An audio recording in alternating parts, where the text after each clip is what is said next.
Ja, grüß euch benannt und einen Sackerschgurden. Jetzt Kasperl. So, es ist einmal wieder soweit. Ich mache heute mal wieder was anderes. Ja, es ist heute reiner freier Tag auf meinem Kanal. Ne? Praktisch eine kleine Hommage zurück an die Zeiten vor genau einem Jahr, als wir den Notreger Dezember gemacht haben. Ich ziehe nicht den kompletten Dezember durch, es kommt weiter reiner Content. Ich weiß, deswegen ist der Großteil von euch hier und den sollt ihr auch bekommen. Ich brauche aktuell aber ein wenig an Detox von Reini. Und einige von euch haben ja auch gesagt, ich soll mal auf andere Sachen reagieren. Fühlt euch erhört. Ich bin über eine kleine Geschichte gestolpert und zwar auf dem Kanal Catsplay. Das ist eine Meinungsbloggerin, die ich ganz sympathisch finde. Und die hat wohl, ich habe das ganze Video noch nicht gesehen, ich habe keine Ahnung, so 20 Sekunden oder sowas am Anfang gesehen, weil ich ursprünglich gedacht habe, es ist ein Mimi-Video, weil es so aussieht. Das hat beabsichtigt auch, ne? Das ist so ein bisschen, Catsplay macht ein bisschen an auf weiblichen Mimi. Wie gut sie das umsetzt, kann ich wie gesagt noch nicht beurteilen. Ihr habt das Video noch nicht gesehen. Aber das Thema hat mich gecatcht. Das Thema ist nämlich Gil Ofarim. Und das Video heißt Meine Entschuldigung an Gil Ofarim. Ich verlinke euch den Kanal von Catsplay unten. Geht da gerne mal hin, lasst ein bisschen Liebe da. Die macht stabile Videos. Aber ich dachte mir so, Moment mal, Gil Ofarim, war das Thema nicht eigentlich durch? War das nicht ziemlich genau vor einem Jahr, dass der gute Gil Ofarim dann nach langem Ringen mit sich selbst, aber vor allem mit der Justiz, sich dann doch am, ich weiß nicht wievielten Verhandlungstag dann mal entschieden hat, Tabula Rasa zu machen und zuzugeben, dass er damals gelogen hat. Also an alle Leute, die es nicht mitgekriegt haben, vor einigen Jahren, das war wohl noch während der Corona-Zeit, wann war es? 2021 oder sowas? Oder 2020? Frag mich nicht. 20 müsste es gewesen sein. Ist auf jeden Fall schon länger her. Hat der gute Gil Ofarim, seines Zeichens drittklassiger Z-Promi-Musiker.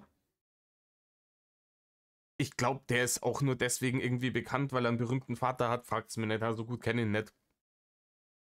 Hat sich dazu entschieden, weil er seiner Meinung nach nicht den nötigen Promi-Bonus gekriegt hat. Höchstwahrscheinlich ist jetzt meine Interpretation von der ganzen Geschichte. Ja. Er hat seiner Meinung nach nicht den nötigen Promi-Bonus gekriegt, ist nicht bevorzugt behandelt worden beim Check-in in einem Hotel. Und ihr wisst, wie es war in Corona-Zeiten, hat einfach alles gedauert, weil alles komplizierter war und du musstest dann mit diesem Hotel, und dann hatten die Probleme anscheinend zusätzlich noch mit dem PC. Auf jeden Fall haben dann die Check-ins ewig gedauert und der gute Gil Ofarim hat sich gedacht, ich bin aber was ganz Besonderes und wenn die für mich kein extra Würstel nicht machen, dann setze ich mich da mal draußen vor die Haustür und erfinde eine Geschichte, dass ich angeblich irgendwie antisemitisch angegriffen worden wäre, ne, beziehungsweise diskriminiert worden wäre, um denen eins auszuwischen, weil ich bin's der Gil Ofarim. Ne? Und ich dachte, der Cast ist bissen. Die Art und Weise, wie der Prozess geendet hat damals, das fand ich enttäuschend. Denn wenn man so eine Falschbehauptung vor einer nicht gerade kleinen Community ins Weltnetz rotzt und danach noch in alle möglichen Talkshows geht und den Leuten einen vorheult, von wegen wie stark einen das mitgenommen hat und einen riesen Shitstorm auslöst. Das Hotel ist bedroht worden, der Mitarbeiter, der das angeblich gemacht haben soll, ist bedroht worden.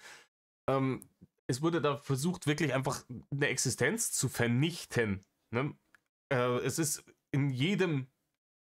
jetzt nicht in jedem Land, sondern in jedem westlichen Land, ist das ein heftiger Vorwurf, um ihn in den Raum zu stellen, der wirklich nur geäußert werden sollte, wenn er tatsächlich wahr ist. und dann aber auch mit aller Härte verfolgt und gerade in Deutschland. Wir haben ja in Deutschland geschichtlich gesehen, da sollten wir diesbezüglich besonders sensibilisiert sein. Und gerade in Deutschland muss ein Gil Ofarim gewusst haben, was er da für ein Inferno der Scheiße vom Stapel lässt, wenn er da solche Vorwürfe ins Weltnetz rotzt. Und ich dachte aber, der Kas ist bissen, weil er hat dann die Verhandlungen, haben sie ewig versucht rauszuzögern, er und seine Winkeladvokaten mit irgendwelchen komischen Kniffen, in der Hoffnung, dass, wenn das dann irgendwann zur Verhandlung kommt, dass es so lange her ist, dass keinen mehr interessiert. Und dann ist er aber doch zur Verhandlung gekommen und dann hat er auch noch wirklich fast die gesamten veranschlagten Verhandlungstage verstreichen lassen, bis er wirklich mit dem Rücken zur Wand stand und absolut hundertprozentig klar war, er kommt aus der Nummer nicht mehr raus. Und erst dann hat er kleinlaut zugegeben, dass er sich das alles aus dem Arsch gezogen hat, dass er den ganzen Bums erfunden hat. Kein dazu, warum er das gemacht hat, und die angebliche Entschuldigung seinem Opfer gegenüber, die vor Gericht, die war auch nichts wert. Und das hat mir ein bisschen aufgeregt damals. Der hat dafür auch sauber Internetschelte bekommen von praktisch ganz YouTube Deutschland. Und ich habe mir gedacht, okay, jetzt der Kas ist bissen. Ne? Er hat es wohl immer noch nicht gelernt, aber let bygones be bygones, das ist jetzt Gras drüber gewachsen. Der Gil Ofarim wird wahrscheinlich seine Karriere nie wieder wirklich in Schuss kriegen. Karriere, ne? Wenn der vorher irgendwie super erfolgreich gewesen wäre. Aber reicht auf jeden Fall. Vielleicht wäre er noch ins Dschungelcamp gekommen, wer weiß. Oder war der im Dschungelcamp? Keine Ahnung. Auf jeden Fall, vielleicht kommt er jetzt ins Dschungelcamp. Ich würde es mal anschauen. Ja, ich dachte, der Kas ist bissen. Offensichtlich ist der Kas nicht bissen. Und die gute Catsplay hat jetzt hier sein 20-Minuten-Video darüber gemacht. Im Stil von Mimi. Und ich traue ihr das auf jeden Fall zu. Ich hoffe, dass das wirklich, dass sie diesen Mimi-Stil gut trifft. So, dann wird das eine unterhaltsame Geschichte. Richtig. Und dementsprechend gehen wir nicht einer in Rainer, sondern wir gehen an einer in Gil Ofarim. Ja. Let's go. Hockt euch her, Samamera. Reißt euch eine Häube auf. Ne? Bringt euch in weihnachtliche Stimmung. Vielleicht habt ihr einen Glühwein und sitzt gemütlich auf der Couch, wickelt euch in eine kuschelige Decke ein und dann hört ihr dem alten Mann beim Ranten zu. Auf, wie geht's? Jo Leute, 3 Jahre nach seinem Skandal und 1 Jahr nach dem Gerichtsprozess hat sich Gil Ofarim endlich Also 3 Jahre nach dem Skandal, dann war es 2021. Ne? dazu entschieden, sich aufrichtig zu entschuldigen. Warte, wie Wirklich? Okay. spricht man Gil Ofarim nochmal richtig aus? Gil Ofarim. Danke, Alpha Kevin. 2021 hatte Gil Ofarim, seines Zeichens Musiker und offenbar auch talentierter Geschichtenerzähler, eine ziemlich wilde Story zu erzählen. Angeblich wurde er im Leipziger Western Hotel wegen seines Davidssterns diskriminiert. Okay, ja, die ganze Scheiße, die jetzt euch hier 6 Minuten lang irgendwie an die Backe gelabert habt, hätte man schenken können. Sie erklärt das jetzt auch nochmal. Einwandfrei, aber let's go. Spoiler Alert, das Einzige, was hier diskriminiert wurde, war die Wahrheit. Aber es wird Zeit, dass wir uns endlich bei Ofarim Der war gut. entschuldigen, denn mit seinem neuesten Statement hat er eins ganz besonders deutlich gemacht. Er ist das wahre Opfer und es tut ihm wirklich, wirklich leid. Er hat ein neues Statement rausgemettelt. Ich hoffe, die blendet das ein, ne? Ich wüsste ja zu gerne. Ist das eins von diesen Influencer-Statements? Oh, es ist schwarz-weiß. Oh, schau ihn dir an, es ist schwarz-weiß. Dann hat er so eine Mütze auf. Uiuiui. Wollen wir wetten? Es fängt damit an, dass man ihn sieht, wie der Arm zurückgeht vom Anschalten der Kamera. Und dann kommt so ein Schnaufer, so ein. Um nochmal zu zeigen, wie schwer es ihm fällt, ne? Was er doch für einen harten Weg zu gehen hat, aufgrund der Scheiße, die er selber gebaut hat. Ich bin gespannt. Ich freue mich. Um aber zu verstehen, wie sehr er unter der ganzen Situation gelitten hat und wie sehr wir uns bei ihm entschuldigen müssen, ist es natürlich nochmal wichtig, Revue passieren zu lassen, was eigentlich in der Causa Gil Ofarim alles passiert ist. Also werfen wir mal einen Blick in Cates Festplatte. Denn Sehr gut. Jetzt Festplatte, aber ich weiß nicht, nimmt Mimi, ich habe es jetzt gerade echt nicht mehr auf dem Schirm, nimmt Mimi auch ein Bild von der Floppy-Disk und nicht von der Festplatte? Egal. nur so kann man seine aufrichtige und vor allem ausführliche Entschuldigung wirklich genießen. Oder wie sie das schon anteasert, ey. Ich bin gespannt, wie Reiners Hosenbund. Ich will jetzt wissen, was er gesagt hat. Wie alles anfing. Ich bin jetzt gerade hier in Leipzig, in einem Hotel namens West Inn. Den Namen des Managers am Counter werde ich jetzt nicht nennen. Ja, ist auch vollkommen wurscht. Ich wollte gerade Rainer sagen. Ne. Der Lügenlord-Song passt auch hier. Ist auch vollkommen wurscht, ob er den Namen des Managers sagt, weil das wird rauszufinden sein. Es ist ja auch rausgefunden worden. Sehr, sehr schnell. Es war ja in kürzester Zeit, war da ein Auflauf vor diesem Hotel, Leute, die da demonstriert haben und da, das war ja, ne? Wild war das. Es war ein Herr W. Und es ist eine Riesenschlange, weil deren Computer down ist. Kann passieren, alles gut. Kann passieren. Aber ich stehe hier mit meiner Kette und eine Person nach der anderen wird vorgezogen. Und ich verstehe nicht warum. Ja, vielleicht entweder waren die vor dir da oder man ist dann alphabetisch durchgegangen. Keine Ahnung, wie Ofarim ist jetzt nicht so weit oben im Alphabet. Die werden da geschwommen sein und ne, mit Corona-Regeln, die sie beachten müssen und kaputten Computer und ne, alles drum und dran und dann ist es spät abends.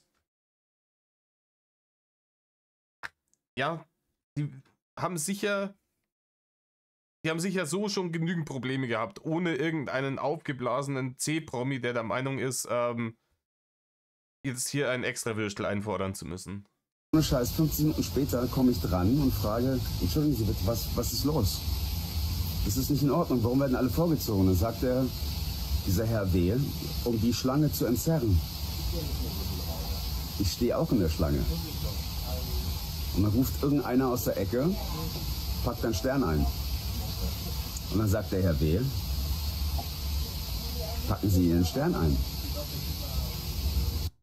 Und auch das, ich habe das glaube ich schon mal gesagt. Ich habe ja damals auch mal meinen Senf dazu gegeben zu dieser Causa Gil Ofarim. Wenn ich euch jetzt nur dieses Bild zeige, ohne den Kontext, schaut euch einfach nur das Bild an. Ich sage hier, was glaubt ihr, welche Emotion empfindet dieser Mann gerade? Da würde doch keiner sagen, abgrundtiefe Wut, Verachtung, Bestürzung, Trauer vielleicht, keine Ahnung. Die Emotionen, die man erwarten würde, wenn man tatsächlich als jüdischer Mensch in Deutschland im 21. Jahrhundert, im Jahr 2021, antisemitisch beleidigt wurde. Ja, das sind so die Emotionen, mit denen man rechnen würde. Das Bild, wenn ich so nehme, das sieht aus wie von einem Tinder-Profil. Ne? Der ist da happy. Und er ist da auch happy, weil er sich denkt, oh, das nächste Mal, wenn ich da reinkomme, dann werde ich so richtig extra behandelt. Dann kriege ich ein besseres Zimmer auch noch, weil ich bin der Gil Ofarim. Und wenn du mir nicht irgendwie in den Hintern kriegst, dann vernichte ich dein Leben mit irgendeiner Lügenpost auf Social Media vor Hunderttausenden von Followern. Und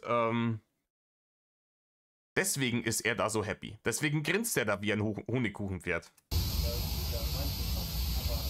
Das ist das Originalvideo, das Gil Ofarim 2021 postete. In dem Video beschreibt Gil also, wie er aufgrund seines Davidsterns diskriminiert worden sei. Zuerst wurden etliche Leute vor ihm drangenommen beim Check-in ins Hotel und danach soll ein anderer Kunde ihn dazu aufgefordert haben, den Davidstern wegzupacken und daraufhin soll der Rezeptionist bzw. der Hotelmanager Herr W. ihn ebenfalls dazu aufgefordert haben, den Davidstern wegzupacken oder sonst dürfe er nicht einchecken. Der Davidstern ist ein Glaubenssymbol des Judentums und gerade in Kombination mit der Geschichte Deutschlands und den Verbrechen, die hier gegenüber jüdischen Menschen in der NS-Zeit passiert sind, sorgte der Vorfall natürlich für extremes Aufsehen und Kritik bis hin aber zu Hass gegenüber dem Hotel West Inn und dem Hotelmanager Herrn W.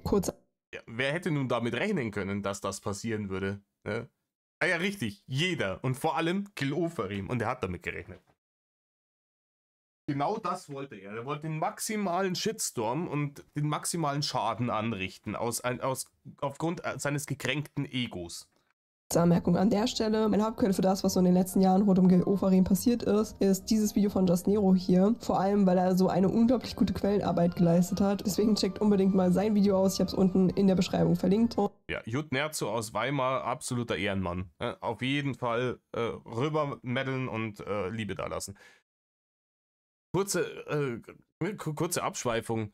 Damals, als Rainer seinen YouTube-Kanal verloren hat, ne? Kurz davor hat Just Nero ja ein sehr, sehr, sehr detailliertes Video zur Causa Drachenlord gepostet. Ich weiß nicht, ob Reini selber oder seine Speichellecker-Drachis, ich weiß es nicht, irgendjemand hat das striken lassen, dieses Video. Und einen Monat später war Reinis YouTube-Kanal weg. Es gibt Leute, die da einen Zusammenhang sehen. Ich fände es zu geil. Ne? Ich fände es zu geil. Aber weiter im Text. Und danke an Just Nero, dass er so sauber seine Quellen aufgelistet hat. Das hat es mir wirklich um einiges einfacher gemacht. Ein weiteres Shoutout an Alpha Kevin, weil sein Video hat mir auch sehr weitergeholfen. Danke! Mittlerweile weiß man aber, dass die Geschichte, die Gil Ofarim erzählt hat, so nicht passiert ist. Damals aber wurde Gil Ofarim Glauben geschenkt. Und der Skandal sorgte für einen riesigen Medienrummel. Ofarim war zu Gast in einer Menge Shows und tourte mit seiner Geschichte quasi von Medienoutlet zu Medienoutlet. Ich war alleine. Ich hatte leider keinen, der mir da irgendwie helfen konnte. Keiner hat den Mund aufgemacht. Es ist wild, wie er sich da hinsetzt und das vom Stab lässt. Und das Krasse ist, der wird diese Auftritte auch nicht umsonst gemacht haben. Ja? Die hat er sich sicher köstlich entlohnen lassen, weil es war ja ein Riesenthema. Es war ein Mordsthema damals und hier Stern TV, die werden sicher tief in die Tasche gegriffen haben dafür, dass sie ihn da auf dem Sessel hatten in ihrer Show und befragen konnten. Ja?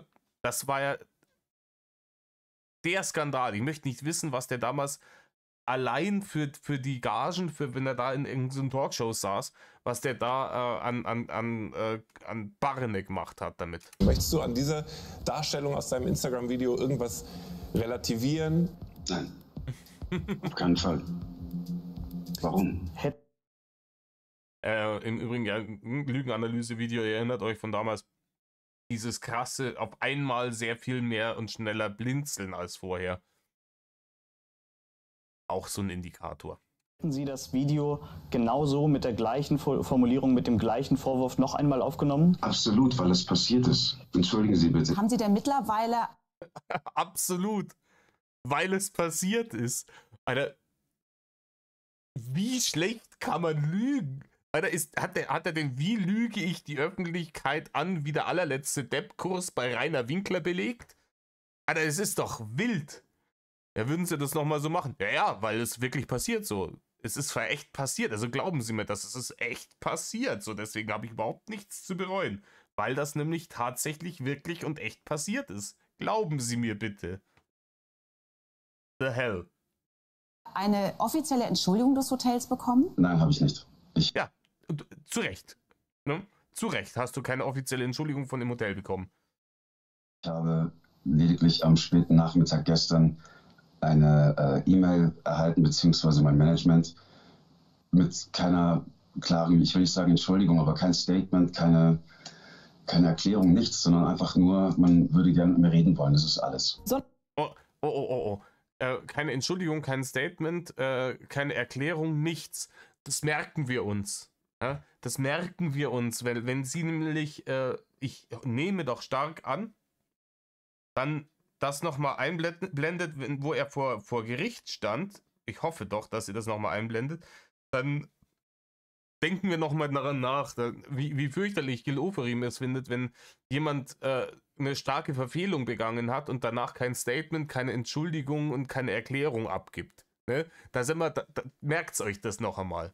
Besonders die letzte Aussage ist richtig schlecht gealtert. Und vor allem müsst ihr bei den Clips bedenken, Gil wusste ja die ganze Zeit, dass er lügt. Sein Geständnis gibt es aber erst seit Ende 2023. Er hat seine Story also nicht nur in einem Instagram-Video verbreitet, sondern sich in der Aufmerksamkeit der Medien gesuhlt und damit mindestens ruhmtechnisch profitiert, aber wahrscheinlich auch monetär. Die Aussagen in dem Zusammenschnitt, den ich euch gezeigt habe, wären vor allem dann eklig, wenn man nicht nur bedenkt, dass er gelogen hat, sondern diese Lüge halt einfach 2 Jahre lang durchzog. Und natürlich standen unglaublich viele Menschen hinter Gil Ofarim. Und seien wir ehrlich, sich vorzustellen, dass jemand wegen so einer Sache lügt und einer Person dann in der Öffentlichkeit Antisemitismus vorwirft, obwohl das nicht stimmt, das war für die meisten Leute schlichtweg nicht greifbar und nicht denkbar. Und doch kamen irgendwann einige stille Zweifel zutage, denn auf dem Überwachungsvideo des Hotels sah man zwar einen Gil Ofarim, nicht aber dessen David-Sternkette, die er sichtbar getragen haben soll, laut eigener Aussage. Ich finde, sie macht das wirklich gut. Das ist wirklich schön gemachtes Video. Ich habe echt Freude beim Zuschauen gerade. Und ne, diesen Avatar, den sie da auf dem Shirt hier hat, ne, mit der Katze, mit dem Messer, das fühle ich. Schauen wir mal, was meine Festplatte dazu sagt. Hinzu kommt, dass die Gutachter, also diese Videoforensiker, die das ausgewertet haben, zu dem eindeutigen Ergebnis kommen, dass er die Kette im Hotel eben nicht sichtbar getragen haben soll. NW sagt dann im Nachhinein so aus, wie die Situation aus seiner Sicht abgelaufen ist. Es gab tatsächlich technische Probleme beim Check-in und dadurch kam es zu Verzögerungen im Check-in-Prozess. Soweit stimmen die beiden Versionen also überein. Einmal Zitat aus einem Artikel: Es gab Computerprobleme am Check-in, eine lange Schlange war die Folge und Ofarim, der sich benachteiligt fühlte, drohte ein Video darüber zu machen, was für ein furchtbarer Laden das Westin sei. Dieses Video würde bam bam viral gehen. Habe Ofarim gepoltert, erinnerte sich eine Kollegin von W an jenen Tag. Das ist wild einfach. Das ist halt wirklich, wirklich wild. Vor allem, keine Ahnung, ich kannte Gil Ofarim nicht vor dieser ganzen Geschichte. Und es kann ja gut wahrscheinlich sein, dass auch die Mitarbeiter hier von dem Westin Hotel ihn nicht kannten vor dieser ganzen Geschichte. Und wenn der dann sagt, ja, ich mache ein Video auf Social Media und dann bam, bam, geht das viral, hurra die Gams, werden sie auch denken, ja, du Spinner, mach dein Video, aber deswegen geht es hier auch nicht schneller, ne? Führ den jetzt auf und scheiß einmal kleinere Haufen, ne? Man kann hier auf dem Video auch ganz deutlich sehen, wie er an einer Stelle die Hände von oben nach unten so ineinander klatscht. Das ist der Moment, in dem er laut Zeugenaussagen gesagt haben soll, das geht dann viral, bam, bam, bam. Und das ist auch geil, wenn ich schon so ein Gil Ofarim bin, der sich so eine Scheiße ausdenkt. Und der muss doch wissen, dass der Hotellobby Kamera überwacht ist. Und wie er dann da steht und dann der Arm zur Seite geht, wo er in Richtung Tür zeigt, damit die Brust richtig schön zur Geltung kommt, wo man sieht, dass eben nicht die Kette getragen wurde.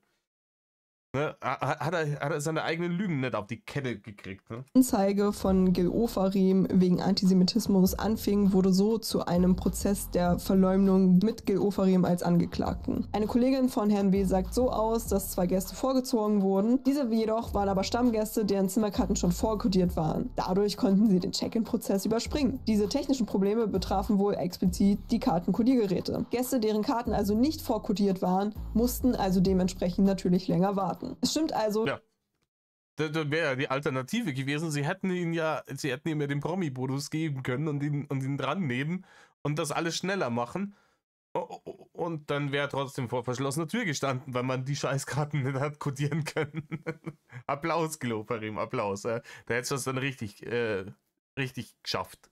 So dass andere Gäste gegenüber Gil Ofarim vorgezogen wurden. Sie wurden aber nicht bevorzugt. Die Zeugin betont ebenfalls, dass Gil Ofarim diese Drohung mit dem Veröffentlichen eines Videos gemacht habe. Sie ist also die erste Zeugin. Aber auch eine weitere Frau, die an dem Tag Gast war in dem Hotel, kann die Aussage bestätigen. Hinzu kommt, sagen Zeugen aus, dass sie nichts im Zusammenhang mit dem David-Stern gehört haben. Erst am 6. Prozesstag gesteht er dann doch. Also gehen wir einmal durch, was wirklich passiert ist. Ofarim war mutmaßlich beleidigt darüber, dass er nicht so schnell wie andere Gäste bedient wurde. Auch wenn das einen legitimen Grund hatte, dass sie vorgezogen wurden. Daraufhin droht er mutmaßlich mit einem Video. In seinem Originalvideo damals nennt er bewusst das Hotel, vielleicht um Druck auszuüben. Und auch den Anfangsbuchstaben des Nachnamens von Herr W. macht er öffentlich, geht dann viral und löst einen Shitstorm aus. Fast so wie er es angekündigt hat. Und 2 Jahre lang weiß Gil, dass er lügt, stolziert aber trotzdem von einem Interview zum nächsten und missbraucht dafür den Antisemitismus, welcher ja ein wirkliches Problem ist. Wirklich, schäm dich, Gil. Das Schlimmste ist aber, dass diese Lüge nicht nur Gil Ofarim positive Aufmerksamkeit bescherte, sondern vor allem, dass sie zu Kosten des Hotels Westin ging, dessen Mitarbeiter und Mitarbeiterinnen, aber vor allem Herrn W. das Leben zur Hölle machte. Das Hotel bekam natürlich massenweise schlechte Rezensionen ab und vor dem Hotel sammelten sich teilweise Menschentrauben, um sich gegen Antisemitismus zu positionieren. Ein Artikel aus dem November 2023. Ich habe auch gehört, dass der Herr W. Dann stellenweise irgendwie aus seiner Wohnung raus musste und irgendwo unterkommen musste, irgendwo anders unterkommen musste, weil halt einfach, weil er halt Morddrohungen gekriegt hat. Also das ist halt dann kein Spaß mehr. Ja. 20 beschreibt, was für Auswirkungen die Anschuldigungen auf Herrn W. hatten. Der einzige erfolgreiche Hotelmanager sah sich plötzlich einer Welle von Hass und Anfeindungen ausgesetzt. In seinem dienstlichen Postfach fand er Morddrohungen, sein vollständiger Name samt Instagram-Profil wurden im Internet verbreitet und aus Sicherheitsgründen musste er sogar seinen Namen vom Klingelschild entfernen. Die Situation wurde so bedrohlich, dass das Hotel ihn zu seinem eigenen Schutz vorübergehend in ein anderes Haus nach Süddeutschland versetzte. Eine Art Untertauchen, bei dem nicht einmal seine Familie und Freunde wussten, wo er sich aufhielt. Nach seiner Rückkehr nach Leipzig konnte er monatelang nicht mehr im direkten Kundenkontakt arbeiten und wurde ins Backoffice versetzt. Dabei war dies nicht nur eine Schutzmaßnahme des Hotels aufgrund der laufenden Ermittlungen. Herr W. selbst fühlte sich dem direkten Kontakt mit Gästen nicht mehr gewachsen. Die psychischen Folgen dieser falschen Anschuldigungen hingen mindestens bis zum Zeitpunkt des Artikels noch nach. Herr W. litt bis dato unter Schlafstörungen und befand sich in psychologischer Behandlung. Wie es ihm heute geht, weiß ich nicht. Absoluter Albtraum. Es ist ein absoluter Albtraum. Ich möchte mir gar nicht vorstellen, wie der Mann sich gefühlt hat.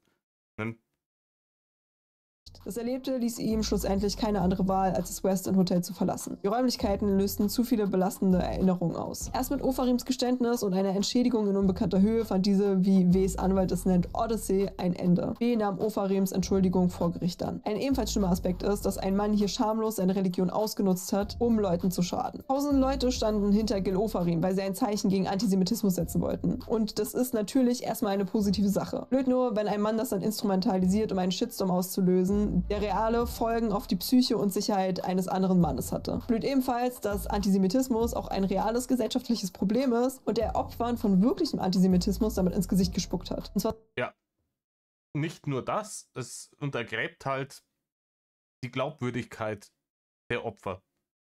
Es ist genau dieselbe Scheiße wie bei Leuten, die behaupten, irgendwie vergewaltigt worden zu sein, ohne dass dann da irgendwie, wenn dann am Schluss rauskommt, war gar nicht so und dergleichen.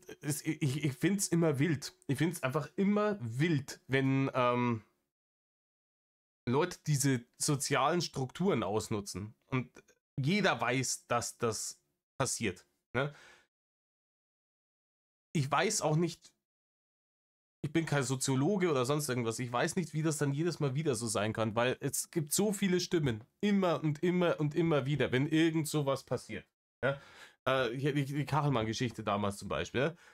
Dass es heißt, hey Leute, wir müssen aufhören, die Leute zu verurteilen, bevor irgendwie da ein juristisches Ergebnis dabei rumkommen ist. Und es funktioniert aber trotzdem immer wieder, wenn du so einen Shitstorm auslösen willst, das wird klappen. Dann die Leute haben die Fackeln und die Mistgabeln griffbereit im Schrank und hurra, wird die nächste Sau durchs Dorf getrieben. Und viele Leute warten ja nur drauf, ja, dass es dann wieder jemanden gibt und dass dann wieder irgendwelche Vorwürfe kommen gegen... Ich begreife es einfach nicht. Ich begreife das nicht. Wir leben in einem Rechtsstaat, in dem, ja gut, wir haben jetzt neulich erst wieder drüber geredet, dass unser Rechtsstaat natürlich auch seine Macken hat, wenn jemand wie ein Uwe oder ein Reini immer noch frei rumlaufen und man ihnen einfach den Dulli-Bonus gibt und sagt, ja, die haben zwar x-mal Straftaten begangen und gegen Bewährungsauflagen verstoßen und so weiter und so fort, aber wir knackeln die nicht ein, weil die sind halt ein wenig dumm. Das ne, check ich dann auch nicht mehr.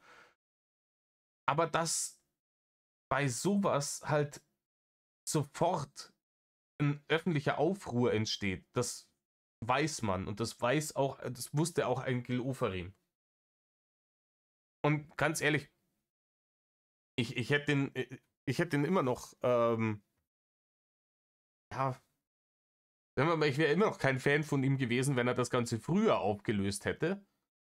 Aber das wirklich, wie sie jetzt auch gerade gesagt hat, dass er das 2 Jahre lang durchzieht und 2 Jahre lang sich da hinhockt ins Fernsehen und überall und den Leuten erzählt, was er nicht für Trauma hat von dieser fürchterlichen Erfahrung, die er sich aus dem Arsch gezogen hat, das ist wild. Ne? Wenn er da wenigstens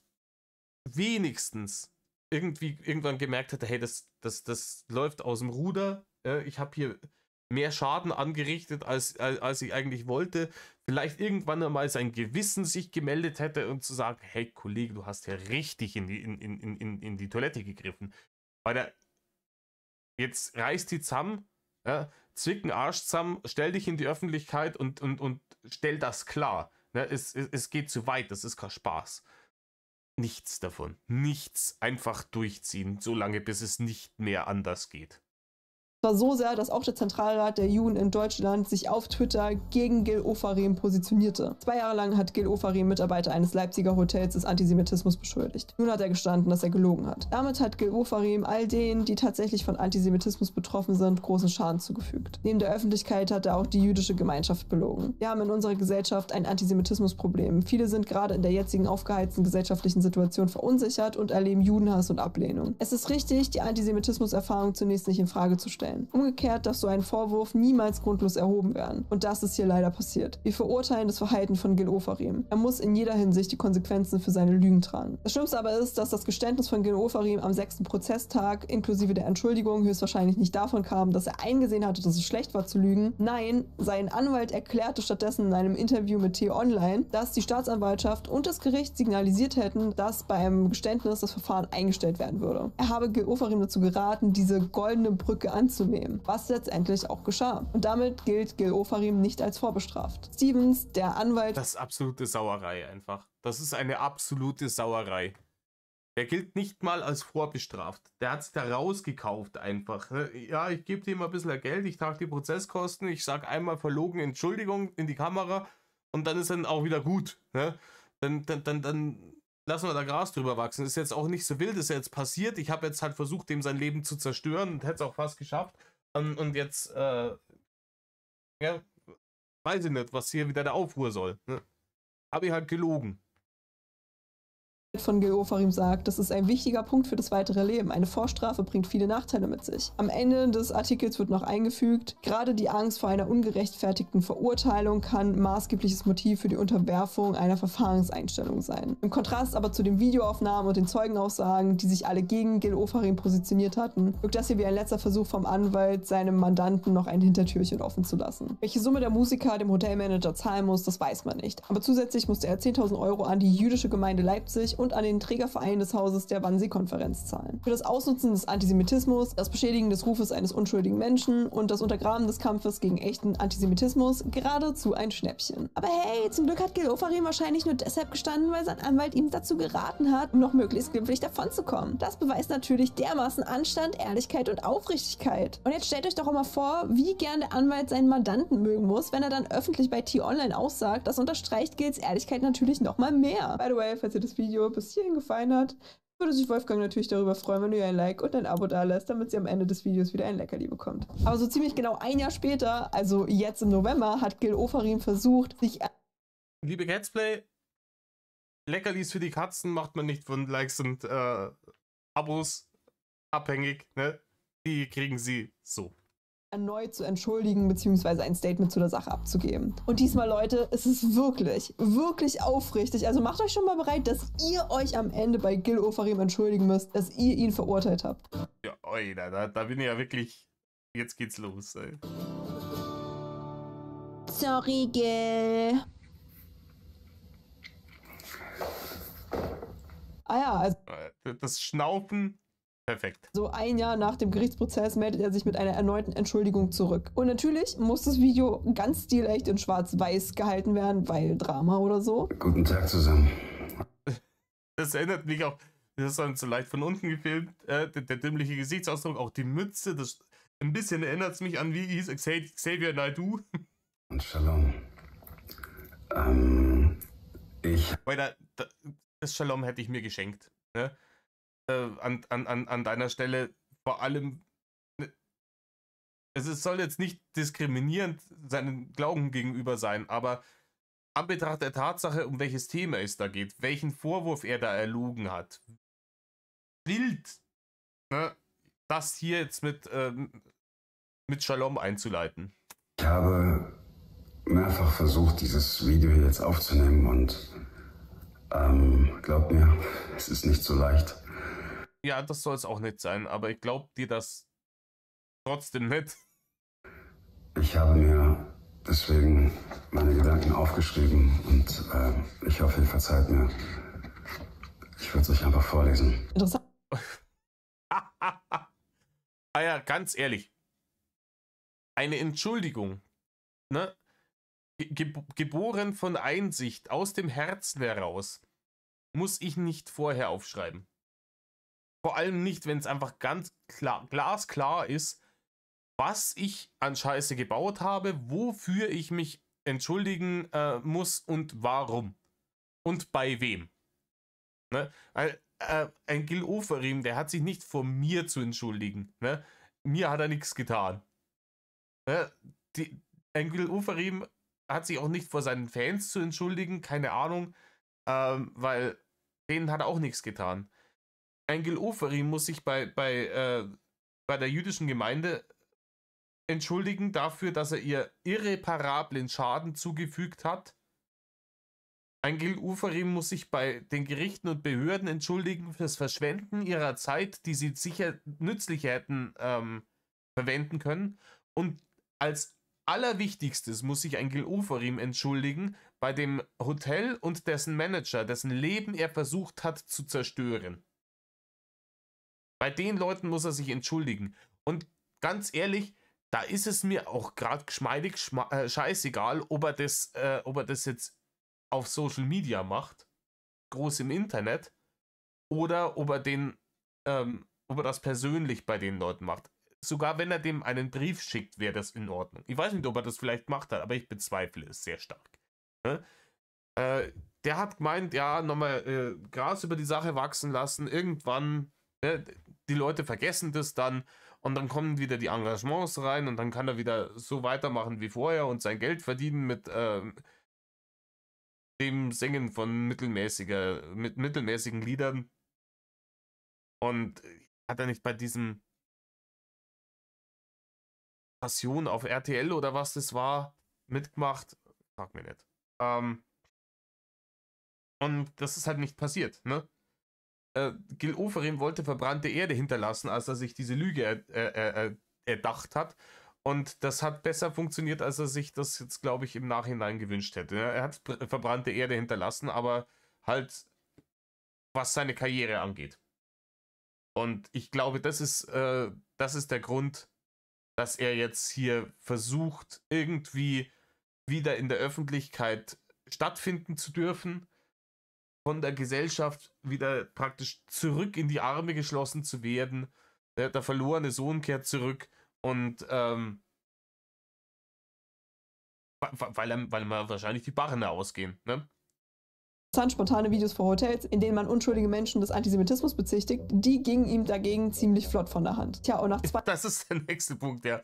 Da hat er sich nicht vorher ein Skript machen müssen und schreiben, dann das ablesen. Das ist spontan gegangen, da hat sie recht. Ja. 2 Jahren des freien Lügens fällt es dann einem wohl umso schwerer, die Wahrheit über die Lippen zu bekommen. Da braucht man dann auch mal ein Skript. Kurios. Wie ihr wisst, gab es im letzten Jahr eine große, medial sehr weit ausufernde Debatte, die ich durch mein Verhalten verursacht habe. Wow, das ist ungefähr so, als würde man einen Waldbrand als leicht erhöhte Temperatur bezeichnen. Eine Debatte hat er verursacht? Du hast gezielte Falschbeschuldigungen in Umlauf gesetzt, die letztendlich einem unschuldigen Mann Morddrohungen einbrachten. Dadurch habe ich viele Menschen enttäuscht und verletzt. Ich denke, alle wissen, wovon ich spreche. Ja, Gil, wir wissen es, aber warum sagst du es dann nicht? Ist das Wort Lüge so schwer auszusprechen? Oder falsche Antisemitismusvorwürfe? Oder vielleicht, ich habe das Leben eines Hotelmanagers fast zerstört? Ich habe zunächst eine gewisse Zeit für mich gebraucht, aber sowas ist nicht mit einer Entschuldigung oder mit Schweigen erledigt. Ach so, das hast du jetzt checkt, oder? Dass man es nicht totschweigen kann? Hat er jetzt auch begriffen. Ja, herzlichen Glückwunsch. Das weiß ich jetzt. Ich möchte sagen, dass ich mich lange und intensiv mit den Vorwürfen auseinandergesetzt habe.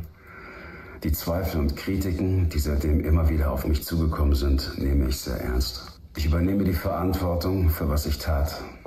Also über das Juristische hinaus und in jeder Hinsicht. Dinge, die ich bereue und für die ich mich schäme und für die ich auch büße. Alter, ich krieg die Krise. Das soll die Entschuldigung sein und er hat nicht einmal bisher einfach gesagt, worum es eigentlich geht. Hallo, Ibims, 1 Gil Oferim. Ich habe Folgendes getan. Das hatte folgende Folgen. Mein Verhalten hat das und das bewirkt und war aus den und den Gründen absolut verabscheuungswürdig. Ich schäme mich und es tut mir fürchterlich leid.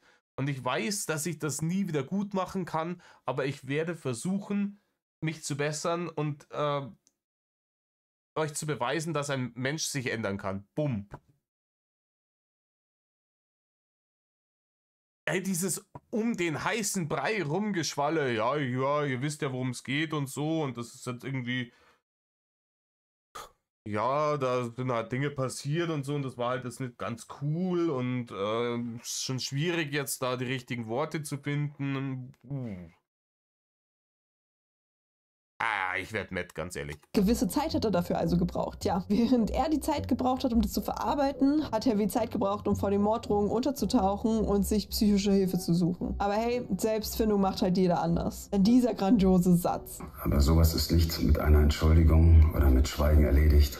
Das weiß ich jetzt. Ausgerechnet in dem Video, in dem er genau das tut. Vage Entschuldigungen murmeln und über die wichtigen Details schweigen. Der absolute Höhepunkt ist aber seine Auseinandersetzung mit den Vorwürfen. Mit welchen Vorwürfen denn, Gil? Es handelt sich nicht um Vorwürfe, sondern du hast gestanden, dass du es getan hast. Geht es ja als... Das ist richtig, ja. Danke, Gatsby, ja. Da wäre jetzt gar nicht drauf gekommen, ne?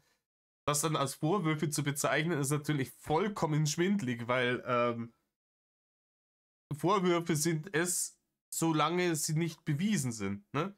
Das ist ja das Thema, was wir vorher hatten. Ne? Solange es Vorwürfe gegen jemanden gibt und nichts Handfestes bewiesen wurde, ne, ist ja auch niemand schuldig.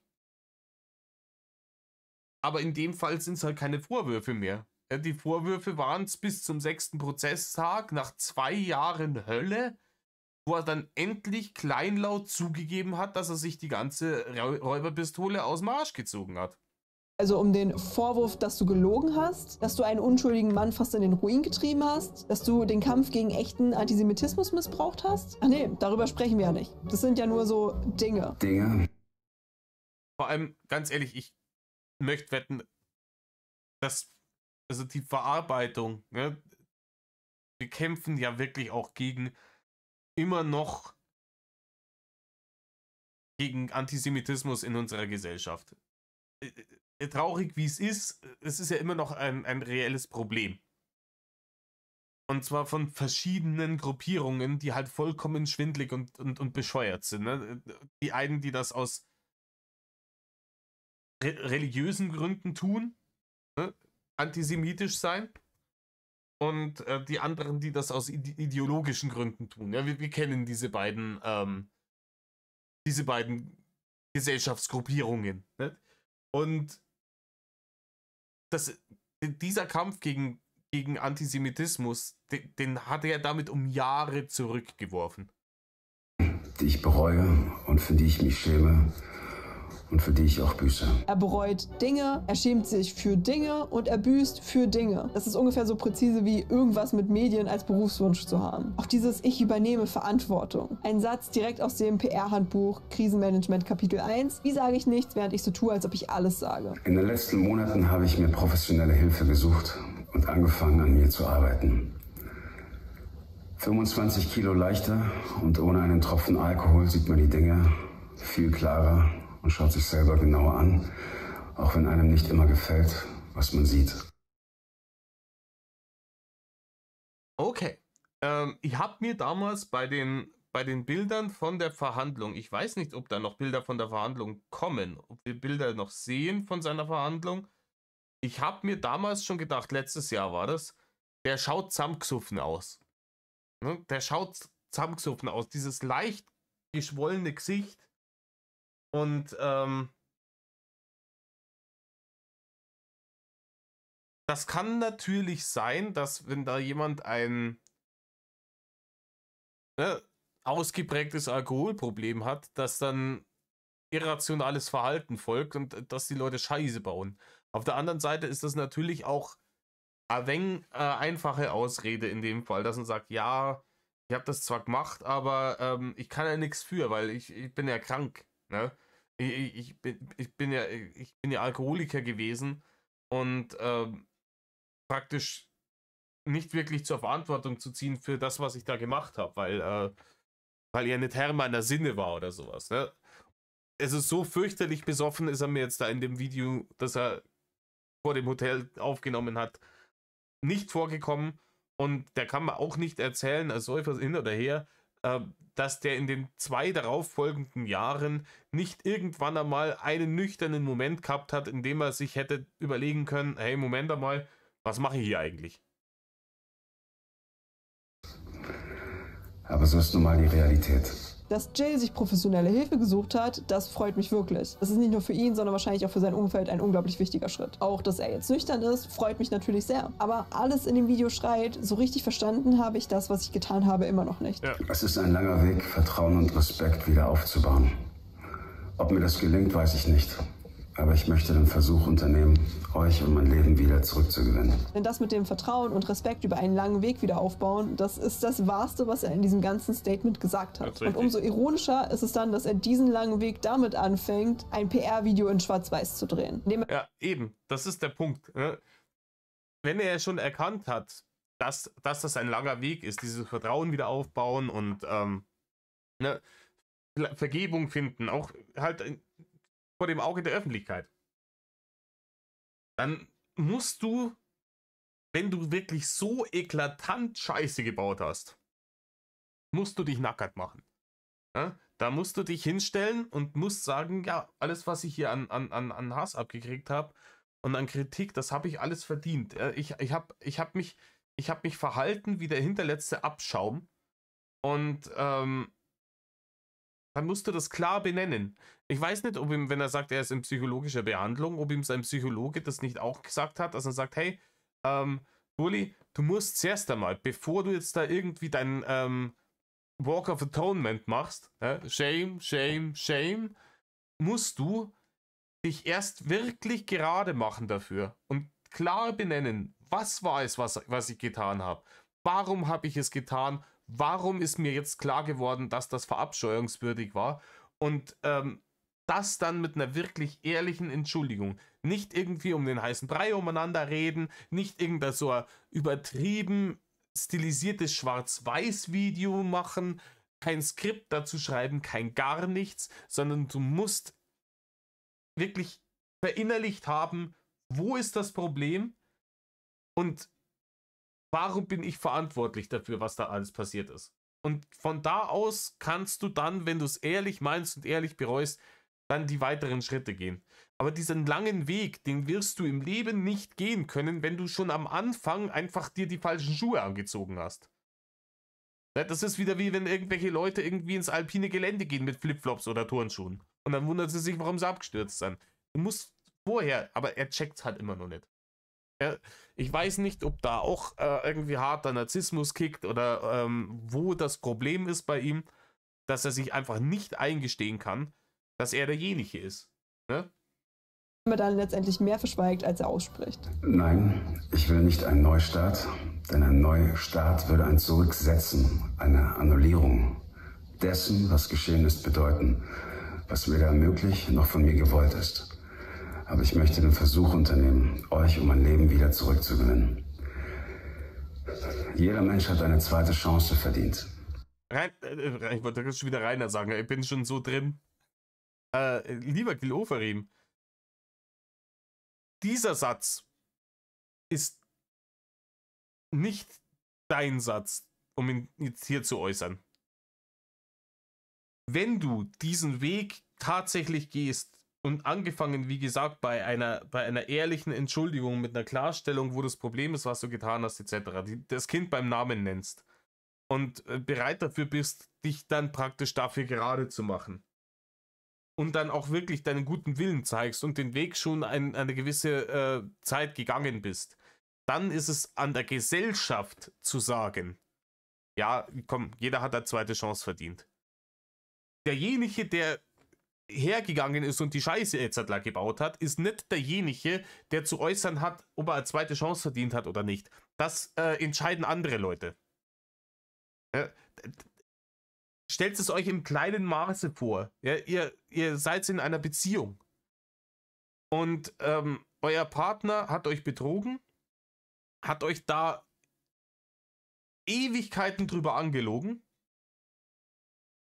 hat noch andere Leute irgendwie damit reingezogen, versucht, die irgendwie schlecht zu machen, was weiß ich. Irgendwann kommt dann tatsächlich raus, ja, nee, es ist tatsächlich so, der hat betrogen und gelogen und alles drum und dran. Und ihr wartet dann mal drauf, dass dann mal ein Statement kommt und nach Monaten der Funkstille steht er bei euch, er oder sie, je nachdem, der Partner bei euch vor der Haustür und sagt, ja, das ist jetzt schwer, ich habe mir hier was aufgeschrieben, du weißt ja, worum es geht, ne? Brauchen wir nicht weiter ins Detail gehen. Und es gibt Dinge, und übrigens, mir geht es überhaupt nicht gut, ich leide sehr stark unter der Situation. Und Dinge hier und Ding und Zeug und jetzt hat er ein bisschen um den heißen Brei geredet, aber jetzt ist dann wieder gut, oder was, hat jeder eine zweite Chance verdient. Wie schnell haut ihr dem die Tür vor der Fresse zu? Richtig. Das will ich versuchen. Moment mal, lasst uns zählen. Erste Chance, das ursprüngliche Video mit der Lüge. Zweite Chance, 2 Jahre lang diese Lüge aufrechterhalten und in Talkshows damit hausieren gehen. Dritte Chance, ein Geständnis, vermeintlich nur zur Vermeidung einer Vorstrafe. Und vierte Chance, dieses PR-Video. Sag mal, hattest du eine 6 in Mathe, Gil? An diesem Punkt ist es spätestens auch Zeit für ein Danke an meine Fans, die zu mir gehalten haben. Nicht zuletzt an meine Familie, meine Freunde und danke an das Street-Team. Danke für euren Rückhalt, aber noch mehr für eure Kritik und dass ihr weiterhin an meiner Seite seid. Ganz ehrlich, hätte ich einen Freund, also ich habe Freunde, aber hätte ich einen Freund, der sowas gebracht hat, dem hätte ich aber sauber aufs Dach geschissen. Aber das dürft ihr glauben. Nicht irgendwie Kritik, den hätte ich gefragt, ob er noch alle Latten am Zaun hat. Und den hätte ich aber auch sowas von dazu gedrängt, Tabula Rasa zu machen. Echte, ehrliche Entschuldigung rauszumeddeln, mit der man auch was anfangen kann.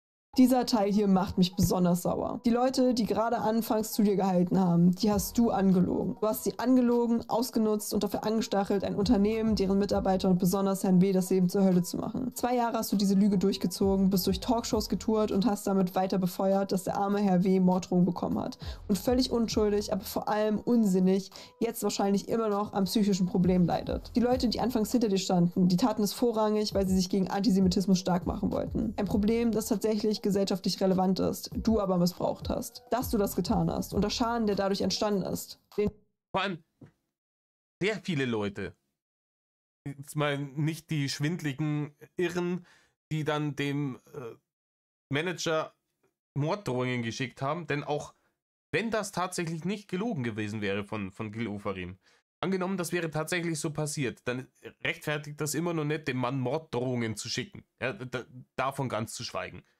Aber es hat ja auch genügend Leute gegeben, die sich mit ihm solidarisiert haben, die sich da hinter ihn gestellt haben und gesagt haben, hey, Antisemitismus, fürchterliche Sache, wir stehen an deiner Seite, wir kämpfen mit dir zusammen gegen Antisemitismus, wir müssen das regeln und so weiter und so fort. Ja, diese Leute hast du ja komplett zum Deppen gemacht, oder? Gil, die hast du komplett zum Deppen gemacht. Die stehen da wie die allerletzten Idioten. Und die werden sich das nächste Mal zweimal überlegen, wenn jemand kommt und Antisemitismusvorwürfe in den Raum wirft, ob sie dann wieder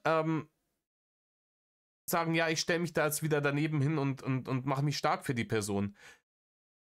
Weil das letzte Mal ist es nicht sonderlich gut ausgegangen. Und damit schädigt man nachhaltig den Kampf gegen Antisemitismus, weil man eben dieses soziale Engagement dieser Menschen mit einem gewissen Risiko verbindet. Ja? Du kannst dich jetzt da engagieren dafür und du kannst da wirklich Zivilcourage beweisen und dich an die Seite des vermeintlichen Opfers stellen.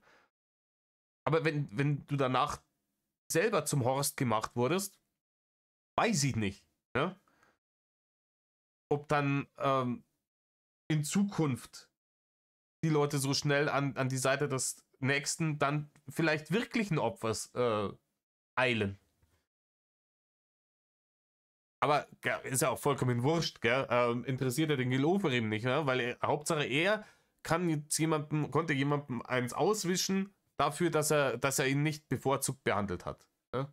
Den sprichst du in dem Video aber nicht an. Die beste Form, etwas auszudrücken, aufzuarbeiten und so ist Tacheles zu reden, mein Freund. Du bist nicht mein Freund, aber Tacheles reden, was du nicht tust.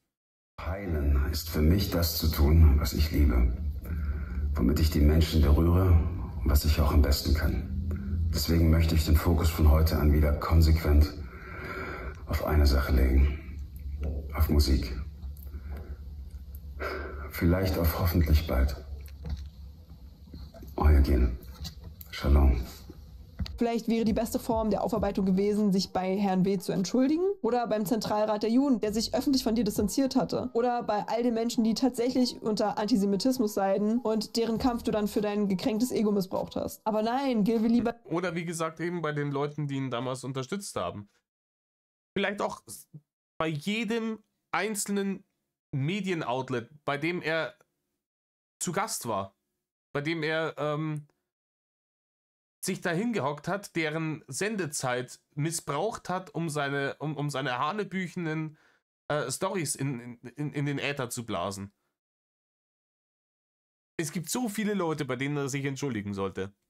Aber das ist halt wieder so eine Nicht-Entschuldigung. Das ist ein klassisches Influencer-Entschuldigung Einstiegskurs-Ding. Ne? Mach's so dramatisch wie möglich, schwarz-weiß, tief schnaufen, mit ein bisschen gebrochener Stimme.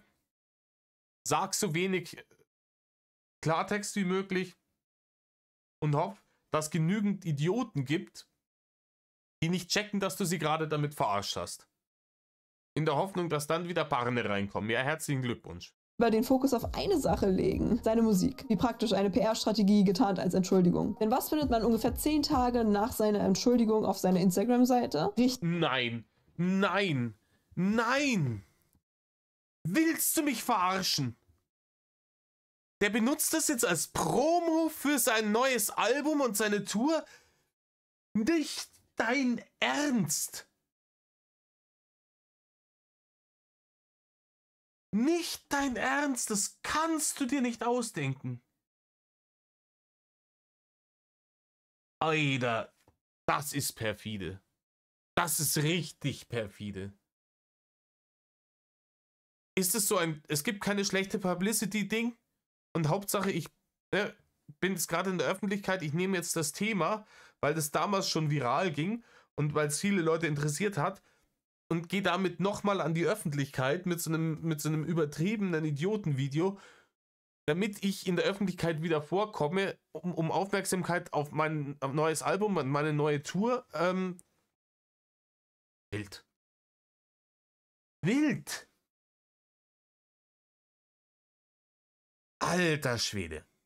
Richtig, die Ankündigung für ein Konzert namens Korrektur der Zeit. Was für eine ironische Benennung in Anbetracht der Tatsachen. Aber halten wir einmal ganz kurz fest, was die größten Probleme von Ofarims Entschuldigung sind. Er benennt nie seine konkreten Taten. Er verliert kein Wort über Herrn W., dessen Leben er fast zerstört hätte. Und er findet keine Erklärung für 2 Jahre der Lügen und der Medienauftritte. Stattdessen kriegen wir viel Selbstmitleid. Zum Beispiel, dass er jetzt 25 Kilo abgenommen hat, sein Alkoholverzicht, seine Fans. Was aber wirklich fehlt, ist eine echte Entschuldigung an die Betroffenen und eine Anerkennung des Schadens für die jüdische Gemeinschaft. Und stattdessen wagt er jetzt einfach ein Comeback, obwohl die wirkliche Reue meiner Meinung nach fehlt. Natürlich sollten wir als Gesellschaft Menschen eine Chance geben, sich weiterzuentwickeln und aus ihren Fehlern zu lernen. Ein permanenter Ausschluss aus der Öffentlichkeit, wie ihn so manche Cancel Culture vielleicht fordern würde, hilft letztendlich niemandem. Weder den Betroffenen noch der Gesellschaft insgesamt. Ja, da stimme ich ihr 100%ig zu. Ne? Da sind wir beim Thema zweite Chance. Wenn jemand massiv Scheiße baut und das aber einsieht, den dann für immer aus der Gesellschaft auszuschließen. Wenn man tatsächlich merkt, okay, da ist der Wille ist da. Die Person möchte an sich arbeiten, möchte Wiedergutmachung leisten und hat den Fehler begriffen und eingesehen. Diese Person dann trotzdem komplett aus der Gesellschaft auszuschließen und dann eben in dem Fall als Person des öffentlichen Lebens nicht mehr auch in der Öffentlichkeit stattfinden zu lassen, ist natürlich kontraproduktiv. Insofern, dass welchen Grund sollten Personen dann haben, sich tatsächlich gerade zu machen für sowas? Ne? Es muss ja dann auch einen positiven Anreiz geben dafür, dass man sich dann einfach gerade macht. Dass man merkt, okay, nein, das ist der richtige Weg. Weil das hat positive Konsequenzen, wenn ich das tue. Dementsprechend, ja, ich bin auch gegen Cancel Culture. Und das ist ein sehr, sehr, sehr wichtiger Punkt, den sie da anspringt. Das ist genauso wie, wenn früher die Leute gesagt haben, irgendwie im Krieg, wenn jemand Friedensverhandlungen will, muss man ihm die Möglichkeit geben, weil auch wenn du gerade gewinnst, in Anführungsstrichen, ne? Wenn du gerade die überragende Macht bist und es ist abzusehen, dass der Krieg für den Gegenpart scheiße ausgeht und der kommt dann auf dich zu und will Friedensverhandlungen, dann muss man da drauf eingehen, weil wenn man die Leute dann einfach trotzdem überrollt, wird in Zukunft nie wieder irgendjemand um Frieden verhandeln wollen. Und das ist halt, kann ja auch nicht der Sinn der Sache sein. Menschen können sich ändern, dazulernen und wachsen. Das gilt natürlich grundsätzlich erstmal auch für Gil Ofarim. Aber, und das ist ein wichtiges Aber, echter Wandel braucht auch echte Aufarbeitung. Was wir hier sehen, ist keine aufrichtige Auseinandersetzung. Und echte Reue vor allem. Und die kaufe ich ihm nicht ab. Ja. Gil Ofarim bereut meiner Meinung nach nicht, was er getan hat. Gil Ofarim bereut die soziale Ächtung und die negativen monetären Konsequenzen für seine Person, die das zur Folge hatte. Das ist ein klassischer Fall von, es tut mir fürchterlich leid, dass ich erwischt wurde. Und solange er das nicht begriffen hat und diese Reue auch nicht an den Tag legt, bin ich schon der Meinung, dass der in der Öffentlichkeit nicht mehr stattzufinden hat, weil er es halt nicht begreift. Auseinandersetzung mit dem angerichteten Schaden, sondern eher der Versuch, mit möglichst vagen Formulierungen und geschicktem PR-Management zum Business as usual zurückzukehren. Aber schreibt mir wie immer eure Meinung dazu unten in die Kommentare und damit bis zum nächsten Mal. Oh, eine Mietz mit einer Pokémon-Mütze auf. Cute. Ja, Leute, eine Stunde hat es gedauert. Also ist deutlich schneller, als wenn ich auf Reini-Content reagiere, auf jeden Fall. Es ist dann natürlich auch qualitativ hochwertiger Content, muss man sagen. Ich gutiere das. Taschbar approved. Also nicht das, was Gil Ofarim gemacht hat, sondern das Video von Catsplay. Finde ich sehr gut. Leute, wie gesagt, geht's da mal rüber. Lasst der Frau Liebe da. Die hat es auf jeden Fall verdient, die macht guten Content. Und dann bleibt mir nicht mehr zu sagen, außer tut nicht, was Gil Ofarim tut. Und Mad Love.